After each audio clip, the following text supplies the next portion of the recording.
Tapos ganyan mga bossing. Number 22, higpit, goods. Tapos yung panghuli mga boss, para sa copper na yan mga bossing.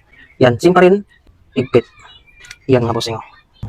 Kapag isa kang electrician mga bossing, or mahilig ka mag-DIY, kailangan mo to mga bossing para sa mahilig mag-DIY dyan mga bossing ito. Napakalinis mga bossing, parang harness wire pa rin mga bossing ito. Yan. Tapos gagawa pa tayo ng isa para dito mga boss. Basta yung pagbalat nyo sa wire mga bossing, tama-tama lang mga bossing. Oh, ito. Goods na to mga boss. Tapos dito. Maraming terminals to mga bossing ha. Hindi ka nalugi dito mga bossing dahil may kasama na yung mga terminals mga boss. Ito. Ayan. Ito yung sa tanso. Yung mahigpit. Tapos dapat ganito mga bossing ha. Dito yung front mga boss. Dapat ito sa likod ito. Dapat ito yung front. Tapos number 22 tayo. Label natin to.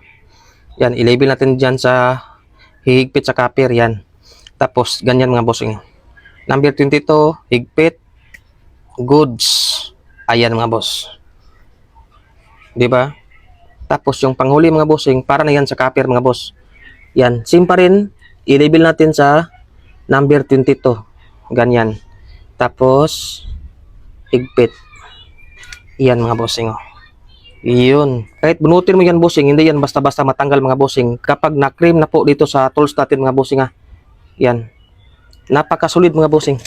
Tapos maglagay tayo ng rubber dito mga bossing. Ito. Yan. May terminals na mga bossing, tapos mayroon pang rubber mga boss ito. Sa paglagay sa rubber mga bossing ito, dito lang mga boss ha. Ipasok niyo diyan. Ganyan. Tapos lagay natin. Dito, yun. Tapos, ilagay natin sa busina. Para ma-wiring natin. Ganyan mga bossing, oh. Yan. Diba, ang linis tingnan mga bossing, oh.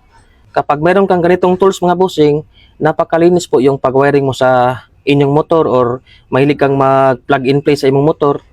Ito mga boss, pag bumili ka dito mga bossing, may kasama na yung assorted cream terminals na 280 pieces mga bossing, at may kasama ng rubber mga boss ito.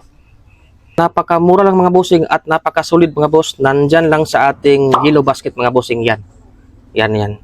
Check out ang mga bossing. Ride safe mga boss.